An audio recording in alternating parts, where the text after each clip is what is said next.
Hello students, तो इस video में हम बात करेंगे कि आखिर इतनी सारी अलग अलग काउंसलिंग्स की जरूरत क्यों होती है। तो अगर आप नीट नेविगेटर के चैनल पे पहली बार आए हैं तो नीट नेविगेटर के चैनल को सब्सक्राइब कीजिए, क्योंकि नीट नेविगेटर पे आपको मेडिकल एडमिशन से जुड़ी ऑथेंटिक और सही जानकारी ही दी जाती है।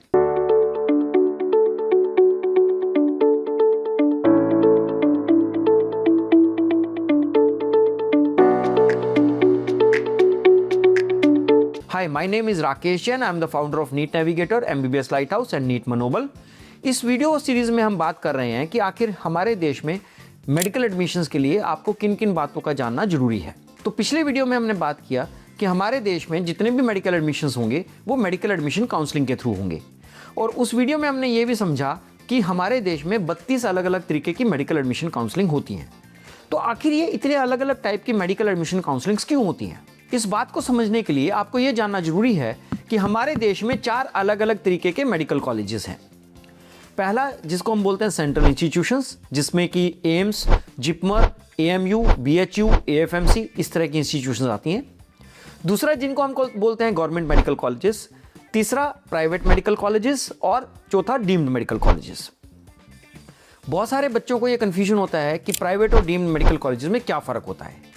देखिए, एक जनरल रूल के हिसाब से समझें तो प्राइवेट और डीम्ड में सिर्फ इतना फ़र्क होता है कि प्राइवेट मेडिकल कॉलेजेस या यूनिवर्सिटीज़ रिस्पेक्टिव स्टेट के एफिलिएशन में ऑपरेट करती हैं, जबकि डीम्ड यूनिवर्सिटीज़ डायरेक्टली एनएमसी के अंडर ऑपरेट करती हैं। इसलिए डीम्ड मेडिकल यूनिवर्सिटीज़ में जो भी एडमिशन होता है वो सेंट्रल काउंसलिंग के थ्रू ही होने वाला है।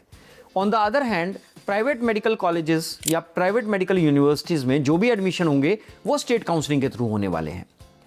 जितनी भी सेंट्रल इंस्टीट्यूशंस हैं उनका एडमिशन सेंट्रल काउंसलिंग के थ्रू होने वाला है, और गवर्नमेंट मेडिकल कॉलेजेस में 15% सीटों पे 15% seats what we call all India quota, उनकी अलॉटमेंट सेंट्रल काउंसलिंग से होने वाली है, और बाकी 85% seats are going to be filled through the state quota. जैसे कि आप खुद समझ रहे हैं कि 2 तरीके की अलॉटमेंट होने वाली है, एक जिसको हम बोलते हैं सेंट्रल अलॉटमेंट और दूसरा हम जिसको बोलते हैं स्टेट अलॉटमेंट। आखिर ऐसा क्यों होता है? ये इसलिए होता है क्योंकि हमारे देश में education is a constitutionally concurrent list matter, तो इसलिए इसमें सेंटर का भी एक रोल है और स्टेट का भी एक रोल है। जितनी भी स्टेट्स हैं उनमें जितने भी मेडिकल कॉलेजेस हैं उनमें जो गवर्नमेंट मेडिकल कॉलेजेस हैं उनकी 85% सीट्स, और जितने भी प्राइवेट मेडिकल कॉलेजेस हैं उनकी 100% सीट्स उस स्टेट काउंसलिंग्स के थ्रू अलॉट होने वाली है। जब हम डीम्ड यूनिवर्सिटीज़, सेंट्रल यूनिवर्सिटीज़ और ऑल इंडिया कोटा, जिसको हम 15% सीट्स हमने बात किया, जितने भी गवर्नमेंट मेडिकल कॉलेजेस हैं उनकी अलॉटमेंट एक सेंट्रल काउंसलिंग के थ्रू अलॉट होने वाली है। जो सेंट्रल काउंसलिंग है वो डीजीएचएस ऑपरेट करते हैं with the name medical counselling committee, जिसको हम एमसीसी काउंसलिंग भी बोलते हैं। तो सेंट्रल काउंसलिंग और एमसीसी काउंसलिंग एक ही बात होती है। जब हम स्टेट काउंसलिंग्स की बात करते हैं तो वो रिस्पेक्टिव स्टेट के director general of medical education उसको कंट्रोल करते हैं। जिस भी स्टेट में आप काउंसलिंग के लिए पार्टिसिपेट करना चाहते हैं तो उस स्टेट से रिलेटेड एलिजिबिलिटी रूल्स होते हैं। किसी भी काउंसलिंग में पार्टिसिपेट करने के लिए आपको उस काउंसलिंग की एलिजिबिलिटी को मीट करना जरूरी होता है। जहां तक हम सेंट्रल काउंसलिंग की बात करते हैं तो सेंट्रल काउंसलिंग में एलिजिबिलिटी क्राइटेरिया सिर्फ एक है, वो ये कि आपका नीट क्वालिफाई होना जरूरी होता है।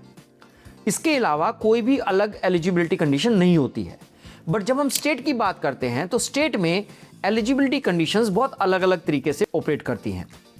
वो आपके एकेडमिक बैकग्राउंड के ऊपर हो सकता है, वो आपके क्वालिफाइंग एग्जाम के बेस पे हो सकता है, और वो आपके रेजिडेंसी के बेस पे भी हो सकता है।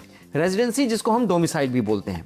तो किसी भी स्टेट की काउंसलिंग में पार्टिसिपेट करने के लिए आपको हो सकता है कि इनमें से एक या तीनों अलग अलग कंडीशंस को सेटिस्फाई करना जरूरी हो। किसी भी काउंसलिंग में अगर आप एलिजिबल होते हैं तो ही आप उस काउंसलिंग में उन कॉलेजेस में अप्लाई कर सकते हैं। अगर आप किसी काउंसलिंग में एलिजिबल नहीं है तो आप उस काउंसलिंग में पार्टिसिपेट कर रहे किसी भी कॉलेज में सीट अलॉटमेंट नहीं सीख कर सकते। ये अलग अलग जो कॉलेजेस होते हैं इनका मेजर डिफरेंस ये होता है कि जो सेंट्रल यूनिवर्सिटीज होती हैं they are directly under ministry of health and family welfare. Generally जो सेंट्रल इंस्टीट्यूशंस हैं उनकी एक ब्रांड इक्विटी और इंफ्रास्ट्रक्चर बहुत अच्छा माना जाता है। यही कारण है कि सबसे ज़्यादा डिज़ायरेबिलिटी सेंट्रल इंस्टीट्यूशंस की होती है। एम्स दिल्ली हमारे देश का प्रीमियर सेंट्रल इंस्टीट्यूशन है जो कि मेडिकल एजुकेशन में एक पायनियर स्टेटस रखता है। हर बच्चा एम्स दिल्ली में एडमिशन के लिए ड्रीम करता है। Similar way there are 19 other AIIMS and other central institutions like JIPMER, AMU, BHU and AFMC। उनमें भी डिज़ायरेबिलिटी बहुत हाई होने के कारण वहाँ पे भी बहुत हाई मेरिट जाती है।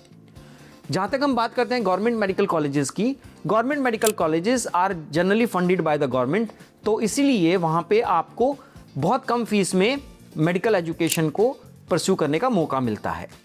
पर यहाँ पे एक बात और समझना जरूरी है कि बहुत सारे स्टेट्स में गवर्नमेंट मेडिकल कॉलेजेस में भी गवर्नमेंट्स ने पेड सीट्स का प्रोविज़न क्रिएट किया हुआ है।